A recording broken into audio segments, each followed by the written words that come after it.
GMGM, a very short video to show you my deck for Elyrian.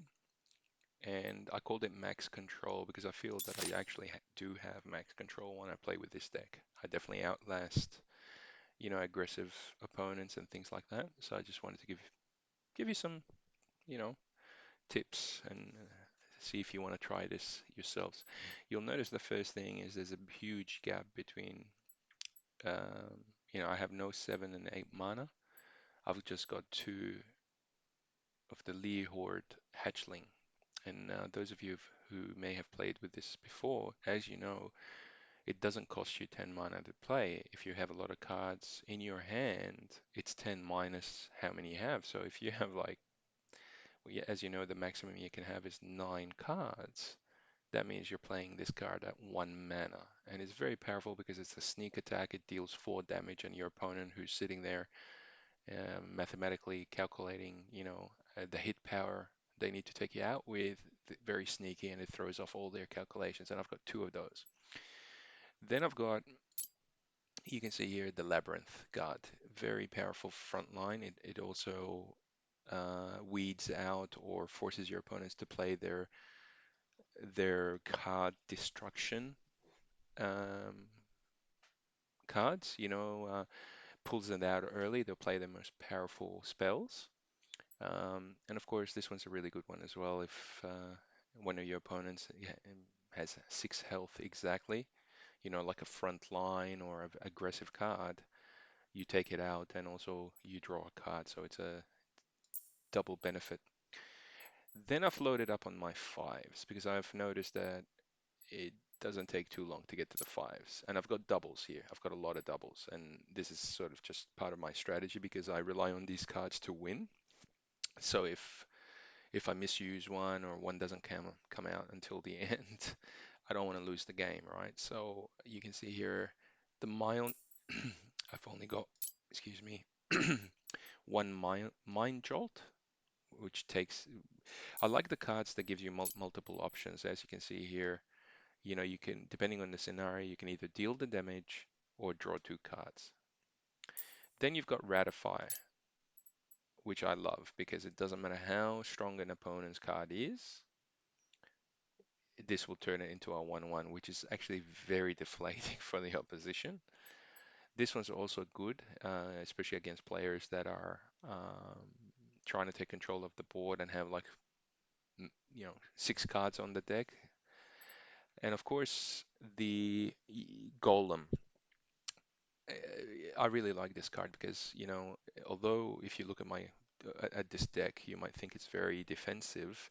You only need less than a handful of kill cards, right?